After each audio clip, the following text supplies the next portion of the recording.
ফ্রান্সের সাগর পাড়ে পর্দা উঠেছে ৭৮তম কান চলচ্চিত্র উৎসবের। ১৩ মে বাংলাদেশ সময় রাত ১১টা ১৫ শুরু হয় উদ্বোধনী আয়োজন। তবে শুরুর আগেই বিতর্কের মুখে পড়েছে এবারের আসর।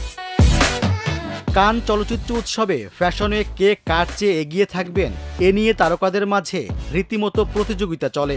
কোটি কোটি টাকা ব্যয়ে আকর্ষণীয় পোশাকে লাল গালিচায় হেঁটে নজর কাড়েন তারা।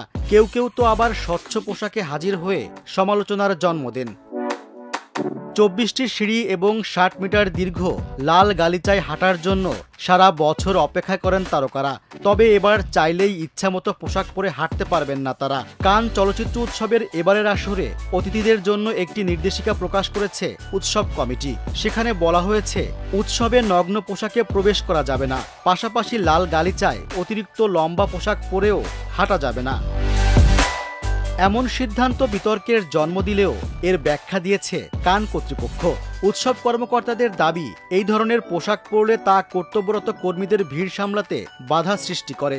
আগেও কান চলচ্চিত্র উৎসব সুষ্ঠু পরিচালনার জন্য নানা নিয়ম জারি করা হয়েছিল। ২০১৫ সালে লাল গালিচায় তারকাদের সঙ্গে সেলফি তোলার ওপর নিষেধাজ্ঞা জারি হয়। অতীতে কানে বেলা হাদিদ, এলি ফ্যানিং, কেন্ডল জেনারের মতো তারকাদের পোশাকে নগ্নতার আভাস লক্ষ্য করা যায়। তা নিয়ে সমালোচনা হয়েছে বিস্তর। ২০২২ সালে উৎসবের লাল গালিচায় একজন নারী ইউক্রেনের সমর্থনে পোশাক খুলে নগ্ন হন, যা নিয়ে বিতর্ক দানা বাঁধে। মূলত এর ফলস্বরূপ এবার এই সিদ্ধান্ত নেওয়া হয়েছে। উৎসবকর্তাদের নির্দেশিকা ছড়িয়ে পড়ার পর অনেকেই নগ্নতার সংজ্ঞা জানতে চেয়েছেন। তাদের সিদ্ধান্তকে অযৌক্তিক বলেও অনেকে কটাক্ষ করেছেন। কারো মতে, উৎসবের নিয়ম তৈরি হয় ভাঙার জন্য। তাই শেষ পর্যন্ত লাল গালিচায় কি কি চমক অপেক্ষা করছে তার উত্তর পাওয়া যাবে যথাসময়েই।